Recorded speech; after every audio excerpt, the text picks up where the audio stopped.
once heard, empathy isn't about shared experience. It's about shared emotions, shared feelings. You don't have to understand my pain to meet me in it, but you can't meet me there if I'm hiding it, you know? That's the difference. Vulnerability for me is self. Fake vulnerability, oversharing, people pleasing, approval hunting, that's parts. Let's get this party started. You will never become alcohol-free as fuck without vulnerability. Not the kind of fake vulnerability that earns claps on social media. But I'm talking about real vulnerability. The kind that opens a vault. The kind that risks being misunderstood, rejected, or even abandoned, just to finally be seen.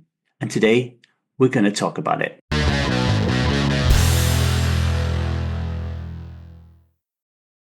Welcome to the 1000 Days Sober podcast. My name is Davy. I am not an alcoholic. I refuse to be anonymous. I am someone who lives a self-led life, alcohol-free as fuck, and I spend every waking moment of that life helping other people do the same, like right now.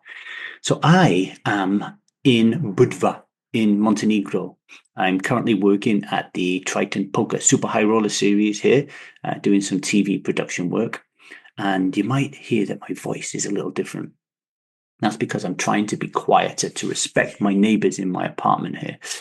You might also hear some noise in the background because I'm right next to a main road, unfortunately. But I hope it doesn't spoil the value that I'm going to impart upon you today. And obviously, this is the first time I'm going to apologize, but there's going to be a couple of podcasts where it's like this until I get back to the UK sometime in 2 weeks. All right. Anyway, onto the show, right? This episode is another part of our Strive Method series, where we give you a peek behind the curtain at the material we use in our flagship 6-month program designed to help you become alcohol-free as fuck and live a self-led life. And week 2 of the stuck phase is all about vulnerability. And I'll say it straight. Every decision you make on this journey hinges on your willingness to be vulnerable. Internally, it's everything. And in the Strive method, we work with the internal family systems model. And one of the first things we help strivers realize is that your mind and your body is full of parts, right? Parts of your personality. Young, wounded, inner child, well-meaning, protective, controlling, avoidant parts. And all of them are trying to keep you safe. And to do that, they block you. They bury memories, they numb feelings, they cling to beliefs that keep you stuck. Why? Because if you really feel what you've buried deep inside, you might just fall apart. And this is what in IFS they call protector parts, and they are gatekeepers to your most vulnerable self. Beneath them, your most vulnerable self, these are what in IFS called the exiles. These are your hurt children, the abandoned, shamed, terrified parts of you. And these exiles hold the truth. They hold the key, but they are locked away behind layers of defenses, and you cannot access them without vulnerability. To get unstuck, these protector parts need to learn to trust you. So you need to learn to listen, not lecture, to get curious, not control. And sometimes, just sometimes, you're going to need a little help. You're going to need a guide. You're going to need a coach. You're going to need a therapist. Someone self-led enough to hold space while you open that vault. Now, I'm going to take a short little break, have a little drink of water, but I want you to sit with this first. When was the last time you were truly vulnerable? Not performatively, but in a way that risks something real. Not for applause, not for approval, just to be seen.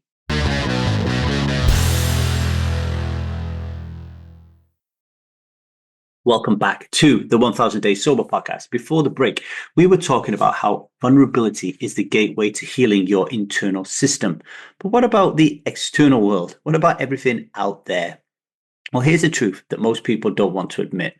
Vulnerability isn't a weakness. It is clarity. It's saying, this is what's real for me. You don't have to like it, but I'm done hiding it. That might be tears. It might be rage. There might be a whisper that says, you know what? I'm scared. For me, vulnerability is how I live. It's in my work. It's in my marriage. It's in how I talk to my children. And it's absolutely how I talk to myself.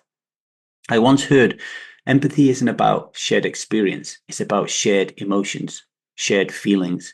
You don't have to understand my pain to meet me in it, but you can't meet me there if I'm hiding it, you know? That's the difference. Vulnerability for me is self. Fake vulnerability, oversharing, people pleasing, approval hunting, that's parts. And I definitely have used fake vulnerability in the past. And even to today, sometimes when my parts get activated. Like when I used to tell people how much money I earned in work, right? That wasn't vulnerability. That was a little boy trying to be loved. True vulnerability is quiet. It's not performance. It's a practice of being real when it matters most.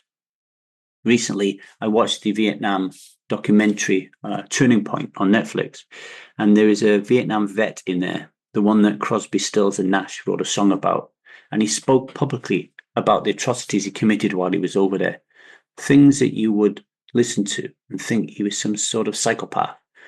But he did it because the truth needed to be told. He was willing to be misunderstood so other people could wake up. That is vulnerability. And that's what this work demands. Not that we stand on stages bearing our souls, but that we stop hiding from ourselves. And that starts with trust. Trust in your inner world, trusting that some people out there can hold your truth, and trusting that you are strong enough to share it.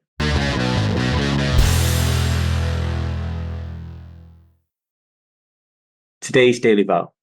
Today I will not drink, because I will not hide behind strength when softness is needed. I will open the door to my truth, even if it shakes. I will trust my inner world and let vulnerability lead me home. If self had a voice, it would sound like vulnerability. Not polished, not performative, just real. And that is where freedom lives.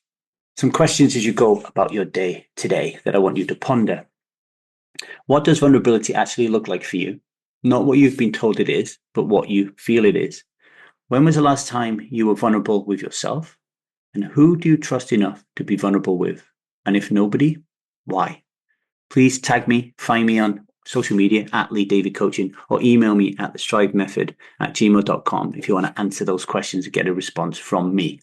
Okay, if today's episode has really worked for you and helped you to be vulnerable, don't leave it there. Be vulnerable. Share it with somebody else. There's a vulnerability in that, right? It's like, hey, there's this guy here helping people to become alcohol free, and I want to share it with you. I think that's vulnerable. Rate and review the podcast so it'll help other people find us. And if you want to go deeper into the stuck phase of the Strive method, learn more about vulnerability and how you can turn it into your superpower, then just get over to www.thestrivemethod.com and join that waiting list. Okay. All right. Until tomorrow, much love, strive on, and remember, you've got this. You do not need to drink alcohol today.